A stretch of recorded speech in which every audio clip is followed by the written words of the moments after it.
Bonjour, je vais vous présenter un monsieur aujourd'hui. Dans quelques secondes, là, il va apparaître à l'écran. Il s'agit d'un monsieur camerounais qui ne maîtrise pas très bien la langue française, mais ne vous méprenez pas parce que sous cette ère de mauvaise maîtrise de la locution française se cache le fondateur du plus grand groupe hôtelier du Cameroun. Et par ailleurs, l'un des barons, l'un des fins limiers de l'économie africaine à son âge d'or.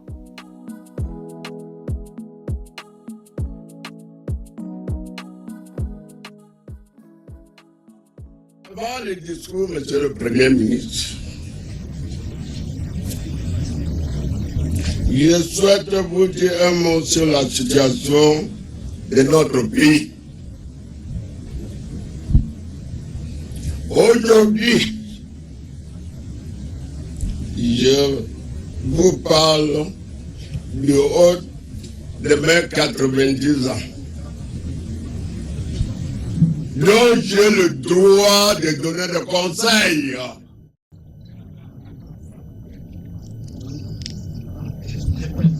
Ce qui veut dire que lors de notre indépendance, il y a 59 ans, j'avais 31 années. La population du Cameroun, à l'époque, était de 3 400 000. À cette époque, il n'y avait pas de route et des immeubles.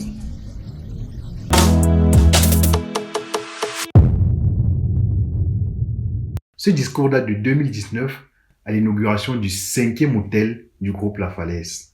Il s'agit là d'une tour dorée de 16 niveaux en plein cœur de Bonapriso, l'un des quartiers les plus huppés du Cameroun.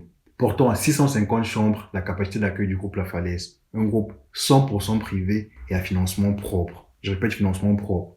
Pour un groupe hôtelier, c'est extraordinaire tout simplement. Vous comprendrez dans la suite de la vidéo pourquoi est-ce que le groupe choisit de fonctionner en financement propre. Je vous dirai également par la suite de qui est-ce qu'il s'agit dans cette vidéo-là. Donc pour revenir à la vidéo précédente, le petit discours précédent, le monsieur que vous voyez debout là, ce monsieur que vous avez vu précédemment, avec 90 ans, au moment où cette vidéo a été tournée, au moment de l'inauguration de cet hôtel. 90 ans. Et il est là debout, dressé comme un roc pour l'inauguration de son 5e hôtel. Les amis, aujourd'hui, je vous propose une nouvelle aventure. Je vous propose de plonger au cœur de l'histoire de vie d'un patriarche, un autre capitaine de l'économie africaine. Je vous avais dit la semaine dernière qu'on ferait une suite de vidéos sur ce sujet. Et bien, chose promise, chose due. La semaine dernière, c'était Kadji Defosso Joseph. Et cette semaine, c'est l'illustre Moncam Pascal, fondateur du groupe hôtelier La Falaise de Revêté Mémoire. Où va-t-on? Où va-t-on? Où va-t-on? Monsieur le Premier ministre.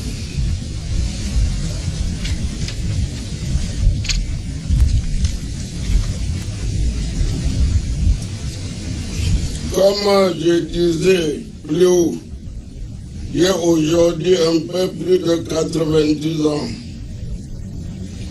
Mes jours sur la terre sont comptés. Si je vous invite aujourd'hui nombreux à l'inauguration de cet hôtel, c'est pour vous parler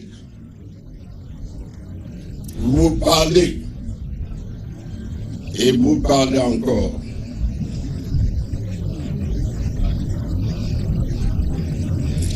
Pour que notre pays ait un bel avenir, on a besoin de la paix et de stabilité. Comme je l'ai dit tantôt, les hommes sont la richesse. On est l'exemple du pays Nigeria qui est l'une des premières puissances économiques en Afrique grâce à l'intensité de sa population. Mais nous sommes là pour nous tuer.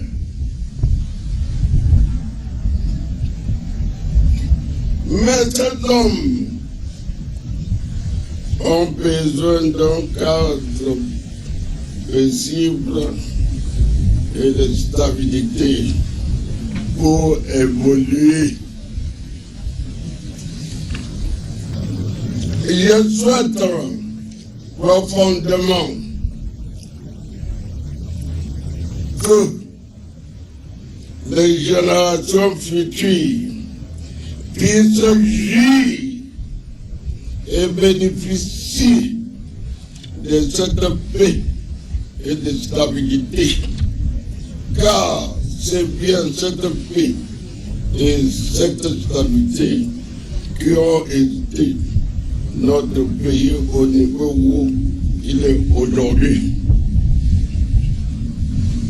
Je voudrais une fois de plus attirer l'attention de toutes les personnes qui sont en train de m'écouter sur la situation difficile que traverse notre pays en ce moment. Je pense tous les Camerounais de bonne foi devaient prendre en compte cette situation explosive et tout faire pour que les tensions baissent dans notre pays. Car il faut savoir et comprendre une chose: les hommes passent et continueront à passer, mais le Cameroun restera.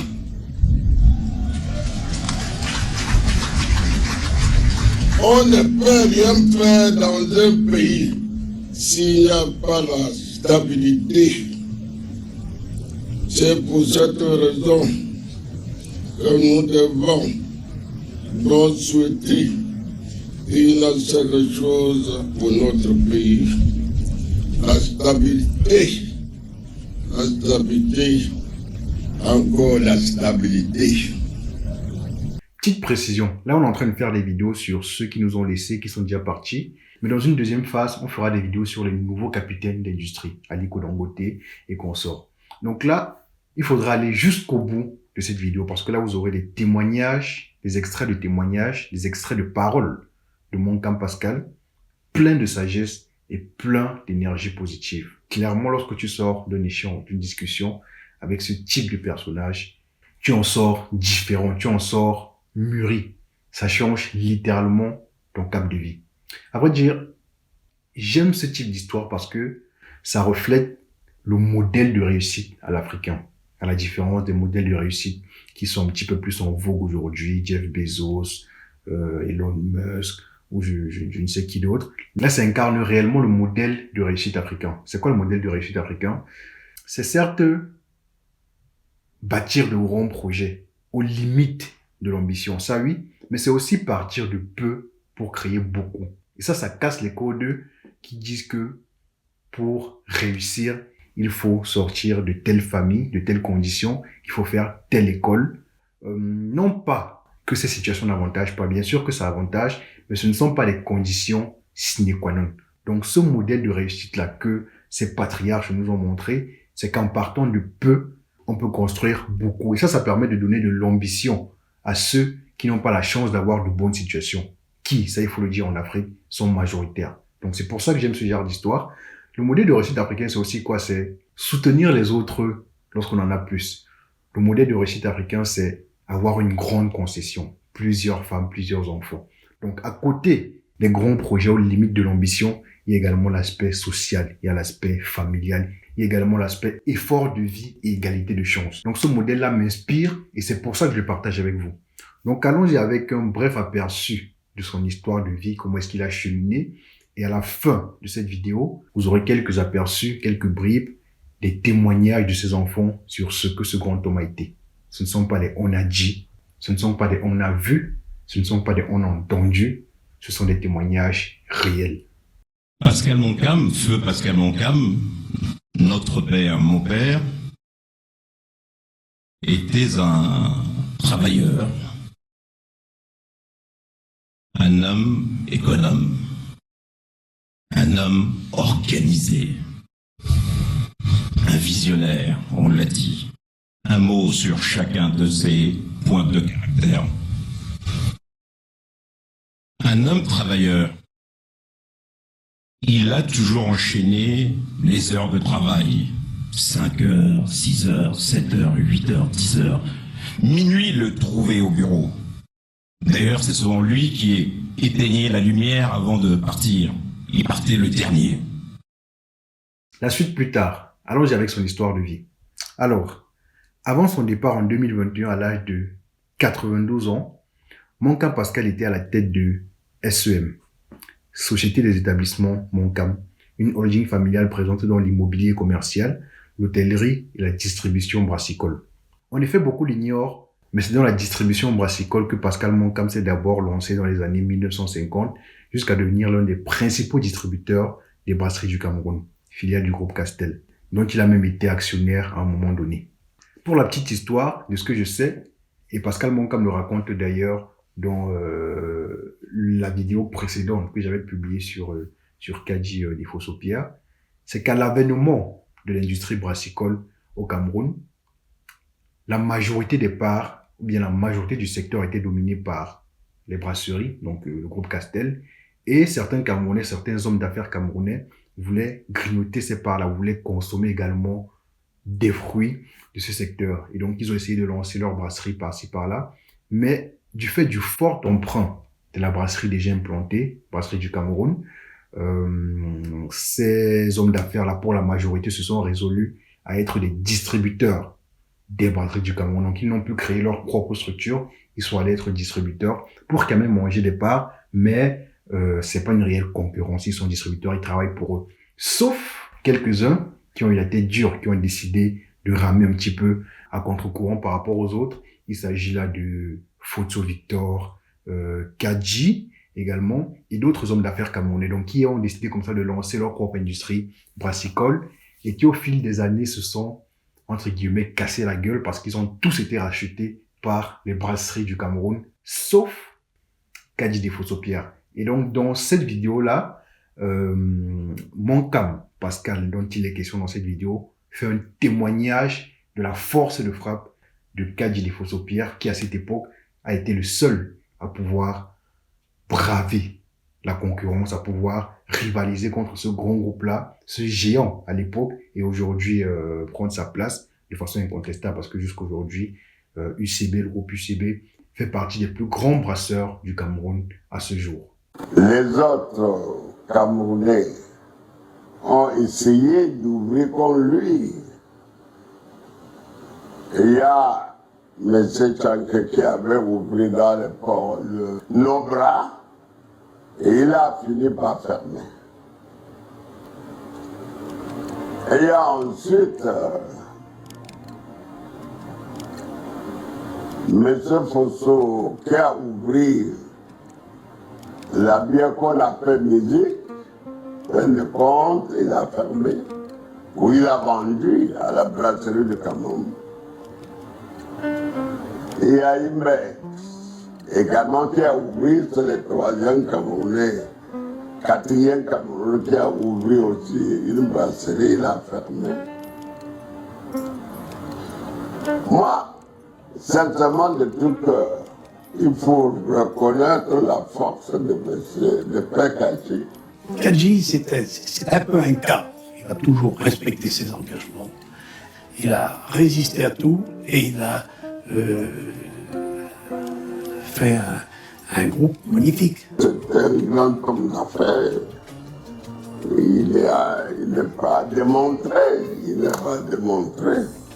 Que ce soit sur les champs immobiliers, que ce soit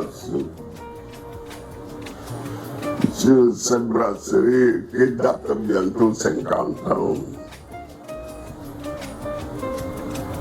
S'il n'est pas un grand homme, pourquoi le père Fosso n'a pas réussi? Pourquoi le père Tchanké n'a pas réussi?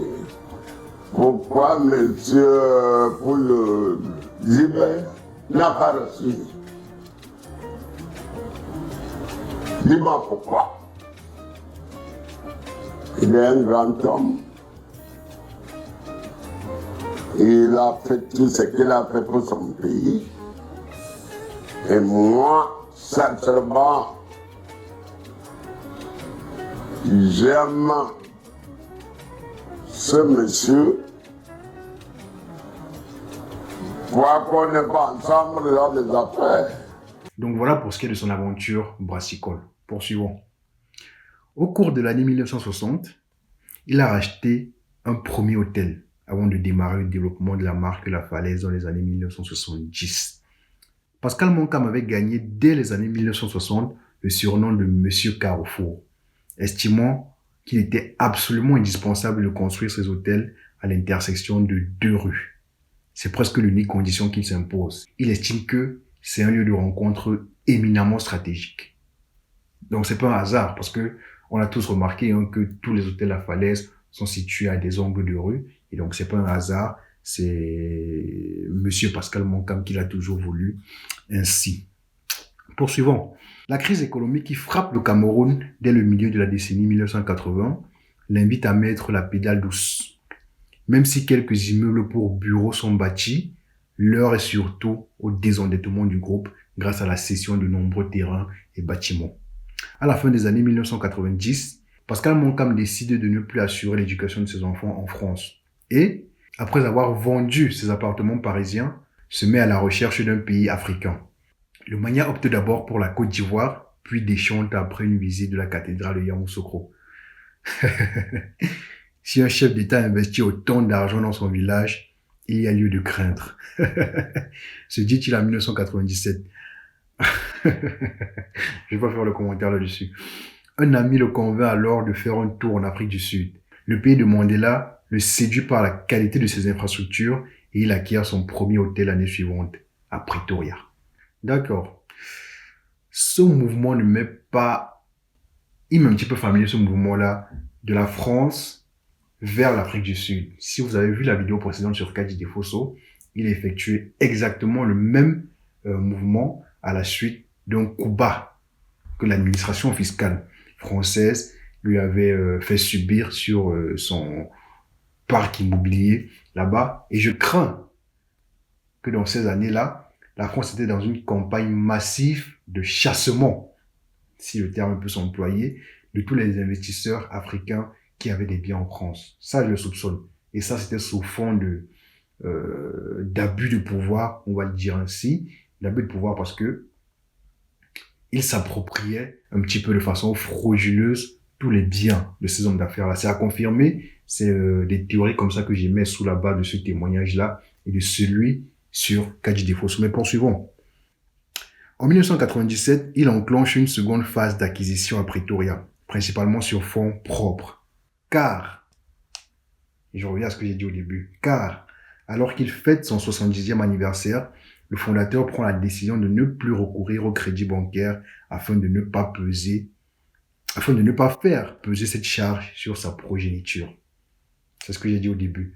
Donc, il a décidé de financer désormais ses investissements à fonds propres pour ne pas entrer dans le risque de surendetter l'entreprise et donc de mettre cette charge sur sa progéniture. Donc, on voit que là, ce patriarche était totalement dans une démarche de construire pour ses enfants, pour que ses enfants soient à l'aise. C'était pas un appât de gain infini, mais vraiment la recherche de combler un besoin réel. Ça, c'est vraiment le mérite qu'on doit reconnaître à ces hommes d'affaires d'époque, et c'est ce que j'aime dans ce genre d'histoire, je le disais tantôt. Cela n'empêche pas d'acheter durant les années 2000 4 hôtels de 3 ou 4 étoiles d'une capacité totale de 700 chambres, donc plus que le Cameroun, soit dit en passant. Il acquiert aussi les tours jumelles Monkam de 15 étages, ainsi qu'un supermarché, toujours dans la capitale administrative sud-africaine. Les indicateurs économiques du Cameroun étant entre-temps repassés au vert, le natif de Bakassa, en pays Bamileke, se tourne vers son pays d'origine. Outre les 2 derniers hôtels La Falaise, une salle de conférence et de spectacle vient d'être construite et un immeuble pour bureaux acquis à Douala. Monkam Pascal confesse d'ailleurs que ses investissements se font grâce à de l'argent gagné en Afrique du Sud, où il emploie près de 2000 personnes, dont la majorité dans ses hôtels. Le trésor de guerre dont la famille se garde d'indiquer le montant favorisera de nouveaux investissements, à l'instar de la falaise Apart à Douala, un immeuble de 19 appartements. Il servira également aux rénovations en Afrique du Sud et au Cameroun afin de prévenir la concurrence qui se profile.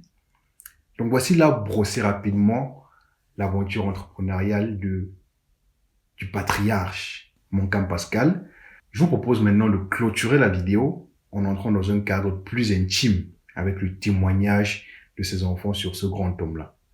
Je vous souhaite bon visionnage et rendez-vous ultime en commentaire pour le débrief. Salut. Pascal Moncam, feu Pascal Moncam, notre père, mon père, était un travailleur, un homme économe, un homme organisé, un visionnaire, on l'a dit. Un mot sur chacun de ses points de caractère. Un homme travailleur. Il a toujours enchaîné les heures de travail. 5 heures, 6 heures, 7 heures, 8 heures, 10 heures. Minuit le trouvait au bureau. D'ailleurs, c'est souvent lui qui éteignait la lumière avant de partir. Il partait le dernier. Et il travaillait avec un souci de minutie. Sur un chantier, quand une poutre n'était pas droite, il le relevait immédiatement, alors qu'il n'était pas architecte. Si vous lui présentiez un livre de comptes avec une anomalie de gestion, il allait le voir et vous lui dire, alors qu'il n'était pas expert comptable, comme mon épouse.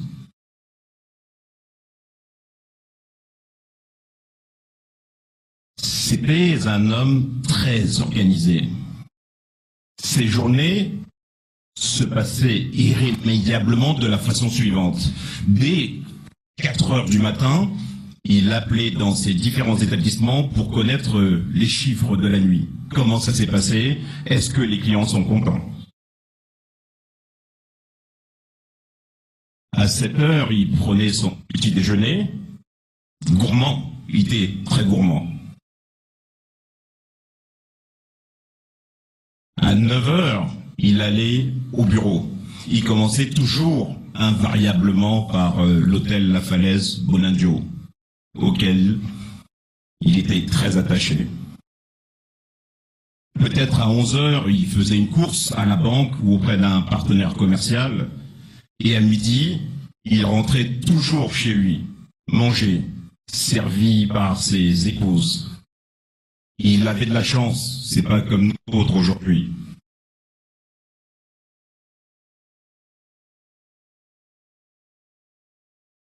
Après avoir déjeuné, il allait faire sa sieste avec Pisanja. À 16 heures, il repartait au bureau. Et il travaillait ainsi jusqu'à 23 heures, minuit. Et comme je l'ai dit, c'est lui qui éteignait la lumière en partant. Troisième point, c'était un économe. Un sou était un sou. Un sou devait être investi. Un sou devait produire un autre sou. C'est comme ça que il a pu empiler 5 francs, 10 francs, 1 million, 10 millions, après des milliards. Combien de fois je l'ai vu venir en France avec des sacs remplis de nourriture et il repartait avec les sacs remplis de pièces détachées. On ne pouvait pas perdre quoi que ce soit.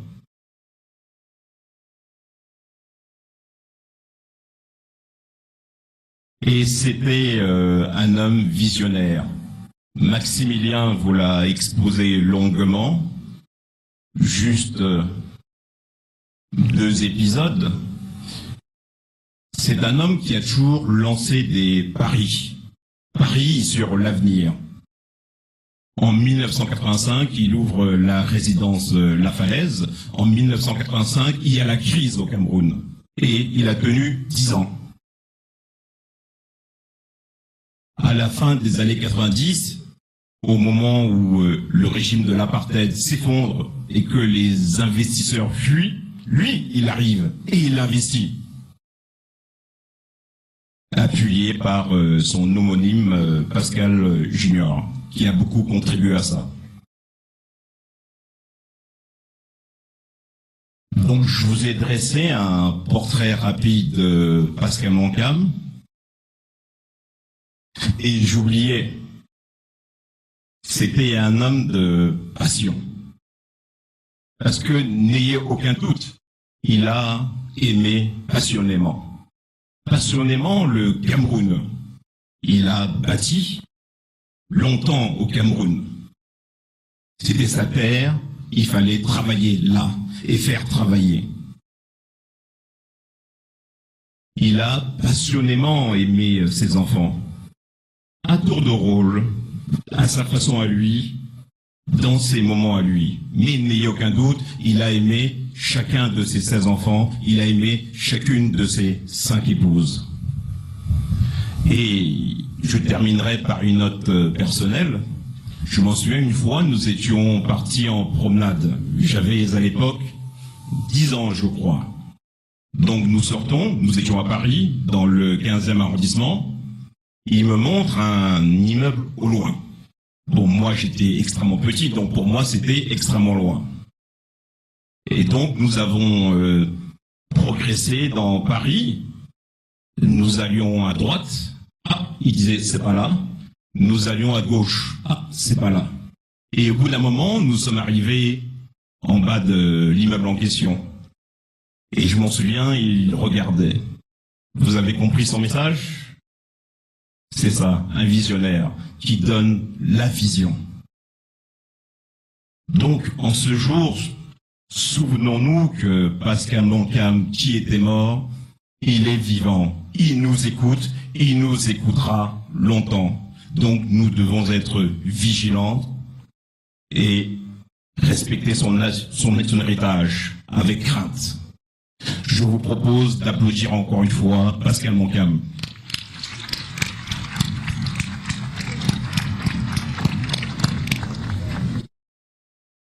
Le patriarche était une force de la nature. Une force de la nature dans toutes ses dimensions. Physiquement d'abord. En effet, ancien pousseur, papa était naturellement fort. Tellement fort qu'on en venait à se demander bêtement s'il est mortel. Ce passé de pousseur de papa a fait que jusqu'aujourd'hui, je suis incapable de klaxonner quand un pousseur gêne la circulation.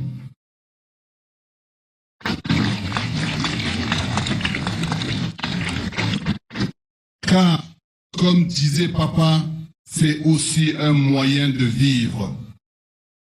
Papa était une force de la nature sur le plan intellectuel aussi. C'est vrai, il ne connaissait pas la différence entre B et P. Ainsi, pour bien écrire et ne pas se tromper, papa avait trouvé un moyen mémotechnique. Donc il vous demandait B comme banane ou B, et dit toujours B, B comme papa. Alors qu'il avait arrêté l'école au cours ABC, comme on disait, il nous a dit qu'avant même que le professeur finisse une question, il avait déjà levé le doigt pour donner la bonne réponse. Sinon, plaisanterie à part, papa a été moteur pour pousser ses enfants à l'école.